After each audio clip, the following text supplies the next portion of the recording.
নমস্কার বন্ধুরা, আমি তন্ময় আর আপনার আছে ইনফরমেটিভ তন্ময়ের সাথে। বন্ধুরা, কেদারনাথ যাত্রায় ঘোড়া খচ্চর নিষিদ্ধ। 16 কিলোমিটার এখন সকলকে হাঁটতেই হবে। হ্যাঁ বন্ধুরা, আপনারা ঠিক শুনছেন। বন্ধুরা, কেদারনাথ যাত্রা রুটে ঘোড়া এবং খচ্চর চালানোর উপর নিষেধাজ্ঞা আগেই পড়ে গেছিল, আর এখন তা বহালও থাকছে, কারণ পশুপালন বিভাগ সংক্রমণের বিষয়ে উদ্বিগ্ন। সম্প্রতি কিছু ঘোড়া ডায়রিয়া এবং তীব্র ডিহাইড্রেশনের কারণে মারা গেছে, যার পরে প্রশাসন এই সিদ্ধান্ত নিয়েছে।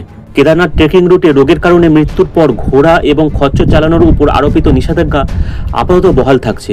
উত্তরাখণ্ডের পশুপালন সচিব ডক্টর BVRC পুরুষোত্তম জানিয়েছেন যে কেদারনাথ উপত্যকায় ঘোড়া এবং খচ্চরের মধ্যে ক্রমবর্ধমান সংক্রমণের পরিপ্রেক্ষিতে স্থানীয় মানুষ, ঘোড়া খচ্চর ব্যবসায়ী এবং অন্যান্য সংগঠন যাত্রাপথ তাদের চলাচলের উপর নিষেধাজ্ঞা বাড়ানোর অনুরোধ করেছে, যাতে প্রাণীদের মধ্যে সংক্রমণ বৃদ্ধির পরিস্থিতি তৈরি না হয়।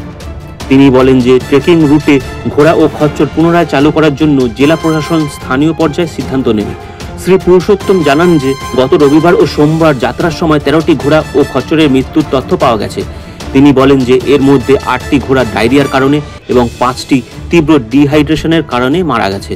তিনি বলেন যে বিস্তারিত প্রতিবেদনের জন্য এই ঘোড়াগুলির নমুনা উত্তরপ্রদেশের বারেলিতে অবস্থিত ইন্ডিয়ান ভেটেরিনারি রিসার্চ ইনস্টিটিউটে পাঠানো হয়েছে।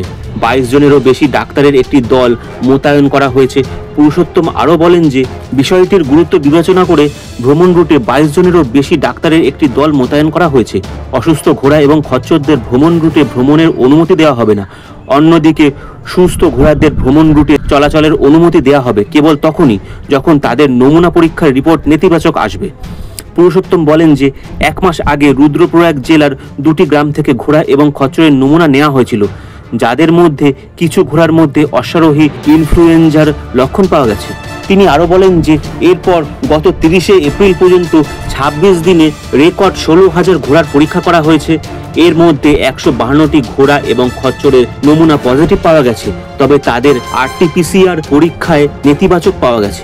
11,500 ফুটেরও বেশি উচ্চতায় অবস্থিত কেদারনাথ ধামে পৌঁছাতে প্রায় 16 কিলোমিটার পথ পায়ে হেঁটে পাড়ি দিতে হয়। এই চড়াই পথ অতিক্রম করার জন্য কিছু ভক্তকে কুলি, পালকি অথবা ঘোড়া এবং খচ্চরের উপর নির্ভর করতে হয়।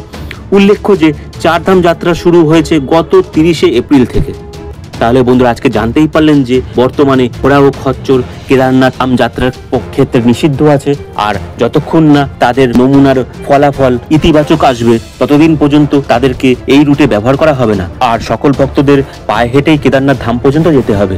বন্ধুরা, আজকের ভিডিওটা আপনাদের কেমন লাগলো কমেন্ট করে অবশ্যই জানাবেন। ভিডিওটা ভালো লাগলে একটা লাইক দিয়ে দেবেন। চ্যানেলে নতুন হয়ে চ্যানেলটা সাবস্ক্রাইব করে নিয়ে বেল আইকনটাকে অন করে দেবেন, তাহলেই আমার পরবর্তী সমস্ত ভিডিওর আপডেট আর নোটিফিকেশন চট করে আপনাদের মোবাইল স্ক্রিনে পৌঁছে যাবে। বন্ধুরা, আজকের ভিডিওটা আমি এখানেই শেষ করলাম। পরবর্তী দিনে আরও অসংখ্য এই ধরনের গুরুত্বপূর্ণ ভিডিও নিয়ে আপনাদের সামনে চলে আসবো। ভালো থাকবেন, সুস্থ থাকবেন। জয় হিন্দ, জয় ভারত।